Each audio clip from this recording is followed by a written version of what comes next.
Hello. Hello, ആ ലിയാഖത്തല്ലേ? അതെ. ആ, ഓക്കെ ഓക്കെ. ഞാൻ ചുമ്മാ വിളിച്ചതാണ്. നിങ്ങളെ ആ വീഡിയോ കാണാറുണ്ട് സ്ഥിരമായിട്ട്. ഓക്കെ. ഓക്കെ. പേര് പറയാൻ പേടിയുണ്ട്. ആയിക്കോട്ടെ, പേടിനെ പറയണ്ട. Okay okay. ഞാനിപ്പോ അങ്ങനെ ഒരു പണ്ട് മുതൽ അങ്ങനെ വലിയൊരു വിശ്വാസമൊന്നും ആയിരുന്നില്ല. ഇപ്പൊ അത് നിങ്ങളൊക്കെ വീഡിയോ കണ്ട് നല്ലോണം പോയൊരവസ്ഥയിലാണ്. ശരി. ഓക്കെ. പിന്നെ ഇങ്ങനത്തെ ആളുകളുടെ കോളാണ് ഇപ്പൊ കുറച്ചു ദിവസമായിട്ട് കൂടുതൽ. ഞാനും കരുതലുണ്ട്. ഞാനിപ്പോ സ്ഥിരമായിട്ട് കാണുന്നതിൽ ഇപ്പൊ നിങ്ങളുടെ ഭാഷ പറഞ്ഞ മറ്റേ ഒരു എരിവും പുളിയില്ലാത്ത കോളുകളെ മൊത്തം. മറ്റേ സാധാരണ അതെന്താ വിശ്വാസം ഒരു നഷ്ടപ്പെടുമ്പോ നമ്മൾ ചാനലിന്റെ എരിയുമ്പോഴേക്കാണ് റീച്ച് കുറെ ഉണ്ട് കേട്ടോ, കുറയാൻ സാധ്യത ഉണ്ടായി. സാറില്ല. തിരിച്ചു ഇല്ല, പറഞ്ഞാലും നമ്മള് ഞാൻ വെറുതെ പറഞ്ഞേ, അത് തമാശ പറഞ്ഞാണേ, ട്രോൾ മനസ്സിന് ചെയ്തല്ല. സന്തോഷല്ലേ. Okay okay. അല്ല, കൂടുതൽ മറ്റേ തർക്കം വരുമ്പോ അങ്ങനെയല്ല, ഒരു പ്രേക്ഷകൻ എന്ന നിലയിൽ നമുക്ക് കുറച്ചും കൂടെ അതെ അതെ അതെ ഇൻഫർമേഷൻസ് കിട്ടണത് മറ്റേതിന്നാണ്. അതെ അതെ അതെ. ഇപ്പൊ ഉള്ളതിൽ ശരിക്കും അങ്ങനെ ഇൻഫർമേഷൻസ് കിട്ടുന്നില്ല. അതിനെ എങ്ങനെ ഒരു വിളിക്കണ്ടേ. Okay okay. നിങ്ങൾ എറണാകുളത്താണല്ലേ? ഞാൻ എറണാകുളത്ത് അതെ. തന്നെയാണ്. ശരി. ഓക്കെ. എന്താണ് പരിപാടി അപ്പൊ, ബിസിനസ്? ഞാൻ കച്ചവടാ. Okay okay okay okay. ഞാനിങ്ങനെ നമ്മളെ ബാക്കിയുള്ളവരൊക്കെ ഭയങ്കര വിശ്വാസികളാണ്, കുടുംബത്തിലുള്ളവരൊക്കെ. അപ്പൊ എന്റെ വീട്ടുകാർക്ക് അറിയാം. പിന്നെ നമുക്ക് ഇതൊരു ഇപ്പൊ ഏറ്റവും നേരിടുന്ന ഒരു ബുദ്ധിമുട്ടെന്ന് വെച്ചാൽ ഞാൻ ഇപ്പൊ പറഞ്ഞ പോലെ പരസ്യമാക്കിയിട്ടില്ല എന്ന് വെച്ചാൽ ഞാൻ തീരെ പരസ്യമാക്കിയിട്ടില്ല. അപ്പൊ നമ്മൾ ഈ നമസ്കാരം കാര്യങ്ങളൊക്കെ കുറവാണെന്നുള്ളത് ഇവിടെ എന്താ അതിന് പറയാ, രണ്ടു വക്കത്ത് നമ്മുടെ നിസ്കരിച്ചില്ലേ ചോദിക്കും, എന്താ വിശ്വാസം ഒന്നും ഇല്ലേ എന്ന് ചോദിക്കും. അല്ല, അത് കുറവാണെന്നുള്ളത് കുടുംബക്കാർക്ക്. ഇപ്പൊ എന്റെ ഫാദർ ആണെങ്കിലും അങ്ങനെ കൃത്യമായിട്ട് പോകുന്ന ഒരാളൊന്നും ആയിരുന്നില്ല. ഫാദർ ഒരിക്കലും അങ്ങനെ കമ്പൽ ചെയ്തിട്ടുള്ള ആളല്ല. പുള്ളിയും കൃത്യമായിട്ട് പോകുന്നില്ലായിരുന്നു. അപ്പൊ അങ്ങനെ ഒരു ഇതില്ല. പക്ഷെ ഇപ്പൊ എന്താന്ന് വെച്ച് കഴിഞ്ഞാൽ ഇപ്പൊ ഇവര് പോകുമ്പോ നമ്മൾ വിളിക്കും. അപ്പൊ നമുക്ക് അതിൽ നിന്ന് ഒഴിവാകാൻ പറ്റില്ലല്ലോ. ഇപ്പൊ നമ്മളൊരു കുടുംബ സദസ്സിൽ ഇരിക്കുവാണെങ്കിൽ ഇവര് പള്ളിയിലോട്ട് പോകുമ്പോൾ നമ്മൾ വിളിക്കും. അപ്പൊ നമുക്ക് വിശ്വാസം ഇല്ലാന്ന് നമ്മൾ ഡിക്ലെയർ ചെയ്യാത്തതുകൊണ്ട് തന്നെ നമുക്ക് അതിന്റെ കൂടെ പോകേണ്ടി വരും, അവിടെ നിൽക്കേണ്ടി വരും, പ്രാർത്ഥന കൂടേണ്ടി വരും. അത് ഭയങ്കര ഒരു ഇഷ്യൂ ആണ്. സുന്നിയാണെങ്കിൽ ചീരിനും കിട്ടുമല്ലോ, പിന്നെ പ്രശ്നം ഏതാ? സുന്നി വിശ്വാസത്തിലാണെങ്കിൽ ഇടയ്ക്ക് ചീരിനെയും തേങ്ങാച്ചോറൊക്കെ കിട്ടൂലേ, അപ്പൊ കുഴപ്പമില്ല. അല്ല, അതൊന്നും പണ്ട് അതിൽ വിശ്വാസം ഉണ്ടായില്ല. അതിങ്ങനെ പോവും. പിന്നെ ഇപ്പൊ വെള്ളിയാഴ്ച ഒക്കെ ഇപ്പൊ നാട്ടിൽ തന്നെ നാട് തന്നെ വിട്ട് വേറെ സ്ഥലത്ത് വെക്കേണ്ട അവസ്ഥയാണ്. മറ്റേ സമൂഹത്തിൽ ഒറ്റപ്പെട്ടു പോലോ നമ്മൾ വെള്ളിയാഴ്ച പള്ളി പോയില്ലെങ്കിൽ. എനിക്ക് ഈ പെരുന്നാളിന് ഇങ്ങനെ ഈ അടുത്തൊരു ഞാൻ വിളിച്ചതെന്ന് പറഞ്ഞു കഴിഞ്ഞാൽ എനിക്ക് ഇങ്ങനെ ഒരു സംഭവം ഉണ്ടായത്. ഇപ്പൊ എന്റെ ഒരു കസിൻ സിസ്റ്റർ തന്നെയാണ്. അപ്പൊ പെരുന്നാളിന് നമ്മളിങ്ങനെ കസിൻസിന്റെ ഒക്കെ വീട്ടിൽ പോകുമല്ലോ. കഴിഞ്ഞ ദിവസം പോയി.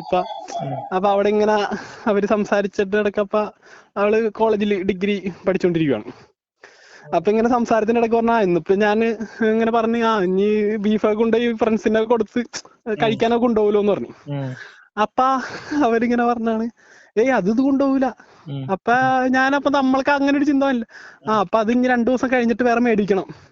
അതായത് ഒരു ഉദ്ഹിയായിട്ട് അറുത്ത ഇറച്ചി ഒരു മുസ്ലിം അല്ലാത്ത ഒരാളോട് ഷെയർ ചെയ്യാൻ പോലും ഇവർക്ക് താല്പര്യമില്ല എന്നുള്ളതാണ് ഇവരുടെ ഒരു ഇത്. ഒരു അസ്ഹരി ഉണ്ടല്ലോ, ആലപ്പുഴക്കാരനൊരു അസ്ഹരി. മനസ്സിലായി. നിങ്ങളെ വീഡിയോ ഉണ്ട്. അപ്പൊ അയാളുടെ ഒരു വീഡിയോ കണ്ടു. പക്ഷെ അതിലയാള് വളരെ തന്ത്രപരമായിട്ട് പള്ളിക്കത്തെ ഉദ്ഹിയത്ത് അറുത്തു. അപ്പൊ അയലൊക്കത്തെ ഹിന്ദു സഹോദരന്റെ വീട്ടിലൊക്കെ ഇതായിരിക്കും എന്നൊക്കെ പറയുന്നുണ്ട്. പക്ഷെ അത് എന്താ പറയാ, അത് എത്ര തമാശന കൊടുക്കാൻ പാടില്ല.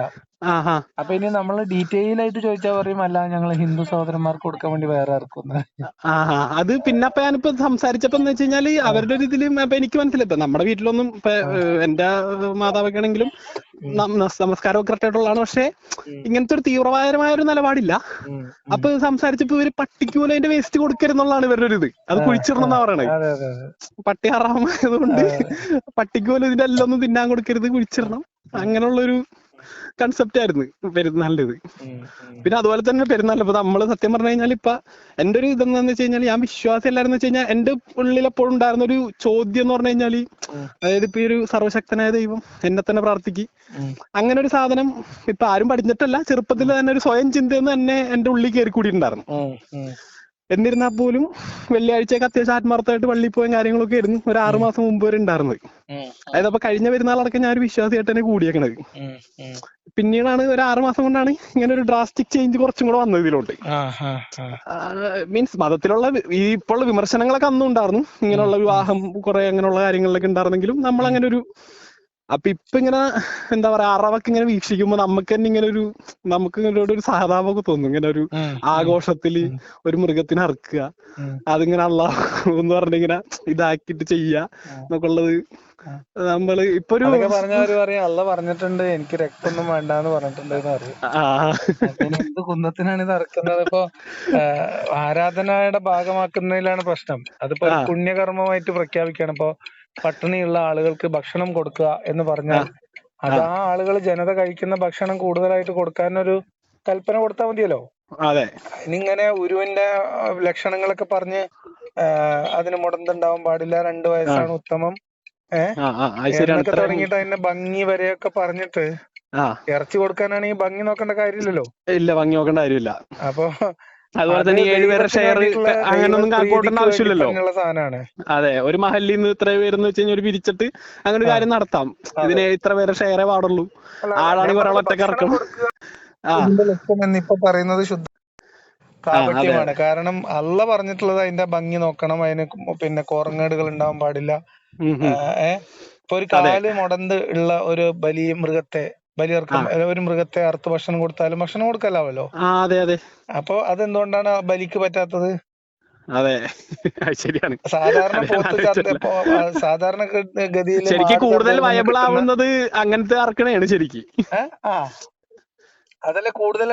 ഇപ്പൊ ഈ ഉൽഹിയത്ത് എന്ന് പറഞ്ഞിട്ട് ഇവര് പറയുന്ന മാനദണ്ഡം വെച്ച് വാങ്ങുന്ന ഒരു പോത്തിന്റെ വില കൊണ്ട് 3 പോത്തിനെ വാങ്ങാം. അതെ, അത് ശരിയാണ്.